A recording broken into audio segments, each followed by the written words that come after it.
For today's deck build, the focus will be on those lovable scamps, the Ojamas. Believe it or not, an Ojama deck can be rather competitive because of its overall versatility.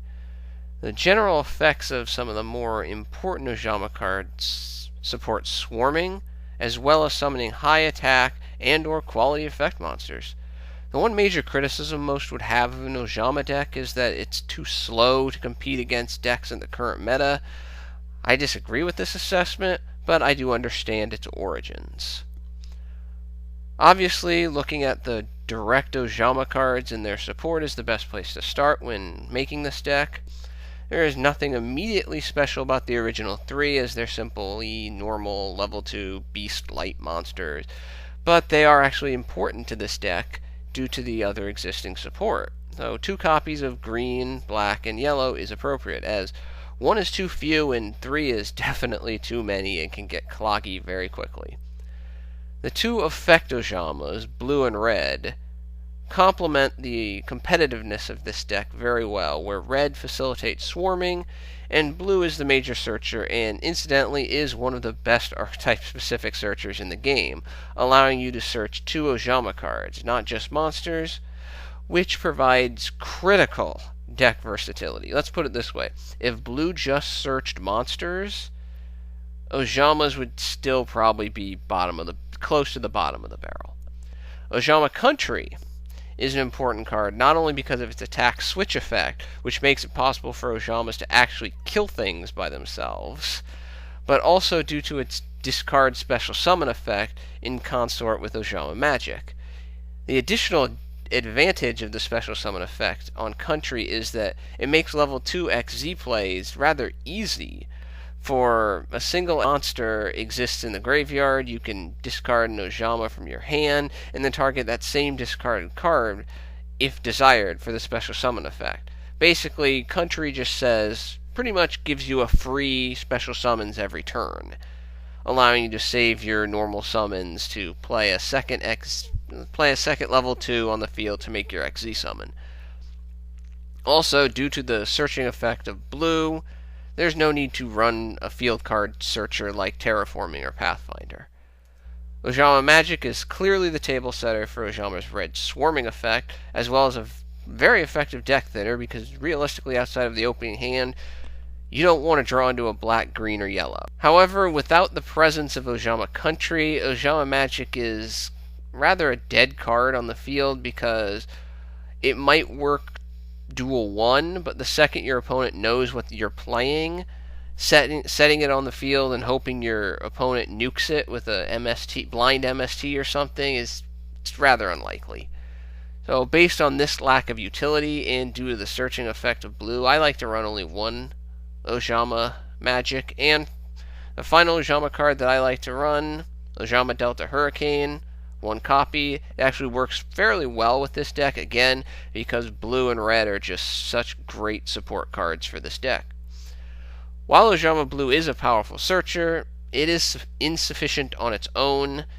This deck does need another means of getting out blue or another level 2 beast for XZ purposes. With regards to quality low-level beast searchers, those familiar with Raccoon decks know that there are 2 available, Baby Raccoon Tantan and Baby Raccoon Ponpoko. When we read through their effects, Tantan's effect is a flip effect. Special summon 1 level 2 beast type monster from your deck, except Baby Raccoon Tantan. For Ponpoko, when this card is normal summoned, you can special summon 1 level 2 beast type monster from your deck in face down defense position, except Baby Raccoon Ponpoko. You cannot special summon any monsters during the turn you activate this effect except beast type monsters. Overall, the way I run this deck, I don't have enough room for both, so I prefer Tantan because it can be used more defensively. You can set it. It's difficult for opponents to really get rid of a lot of face down monsters nowadays, so you're going to get its effect consistently. You preserve life points. You're going to save anywhere from 600 to 1500 life points, and you can summon blue in defense mode, warding off a second possible attack, or getting blue's effect. I think the biggest problem with Pawn Poco is that because the summons is face down, your special summons from its effect, you have to wait until your next turn before you can really start your push. So Tantan, superior. Now obviously there are a lot of level 2 monsters in this deck, so one very useful support card for low level decks like Ojama is Junk Synchron. The vast majority of the time you're going to have at least one level 2 or lower monster in the graveyard, and that can lead to a instant level 5 synchro or even a level 7 or 9 synchro if other level 2 beasts are present on the field. And if we think back to the effect of Ojama Country and how it's able to special summon Ojamas from the graveyard, it's fairly likely that you're going to have at least one level 2 beast on the field to make a level 7 synchro, and not that unlikely that you could have two to make a level 9 synchro.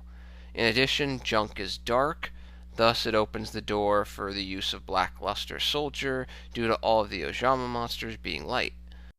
I also like to run 2 copies of Tragoedia in this deck. I find that at its worst, Tragoedia is an additional defense monster that you can summon when your opponent's trying to OTK you, that you can save some life points on, maybe even stop the OTK depending on your hand size. And at its best, it's a 36 to 4,800 attack point beater, largely thanks to Ojamagic's effect. And this also adds 2 more darks, so with 4 darks and a number of lights due to the Ojamas, we can run 1 Black Luster Soldier with a reasonable probability that we can get him on the field if he's in our hand. Moving on to the spells, with the presence of both Tantan and the 2 effect Ojamas, the spell card Obedient Schooled is actually quite viable. However, based on its effect, it stands to reason that adding at least 2 more copies of another effect level 2 or lower beast would be wise. So while Obedient Schooled negates the effect of the monster summoned through its effect, there does exist the possibility that this monster could be used outside of Obedient Schooled. So what are the good candidate monsters that are level 2 beasts that have a good or at least decent enough effect that can do something? The best options from my perspective are, you have Sea Koala. The advantage of this card is the ability to reduce the attack of an opponent's monster to 0, effectively removing the ability of that monster to stay on the field. The problem with this card is it needs help to use its effect and is generally weak on its own. 1600 defense can stand up to some cards, but not a lot anymore. Then you have Tree Otter. The problem with Tree Otter is there's no real effective advantage of running it over Sea Koala. With help, Otter can become a 2200 attacker, but I'd rather have Koala's effect over Otter's effect. Kind of a weird little entry might be Chow Chow Chen. It's an interesting card. It has the hand trap effect, so if you're worried about back row and trying to make a somewhat OTK-ish push with your Ojama deck, you can bring this out and your opponent might never suspect it, but it's not to my taste. Valeria Fawn is another possibility. It's commonly run in low-level beast decks. The main advantage of this card is its ability to produce another pathway to a rank 2 XZ. You can get another search with blue, or you can activate Ojamagic. However, its consistency is in question because it does little help to do anything valuable mid to late game, and there are better cards.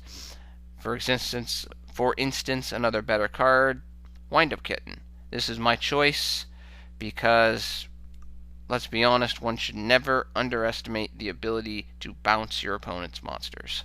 So 2 copies of Wind-up Kitten. Returning to the spells and traps, we need to add the staples, of course, 1 Raigeki, 1 Soul Charge, 1 Dark Hole, and 1 Book of Moon.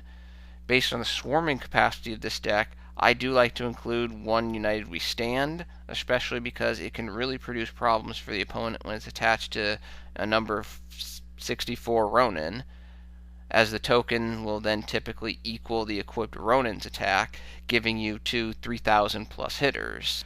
Rounding out the rest of the main deck, the fact that you have 6 normal monsters in this deck actually opens the door for using one of the most impressive fusion monsters in the game, First of the Dragons. For those who need a reminder of its effect, it requires 2 normal monsters and must be fusion summoned, cannot be special summoned by other ways. You can only control 1 First of the Dragons, but this card can't be destroyed by battle. It can't be destroyed by battle except by battle with a normal monster, which are rarely run, and it's unaffected by other monster effects.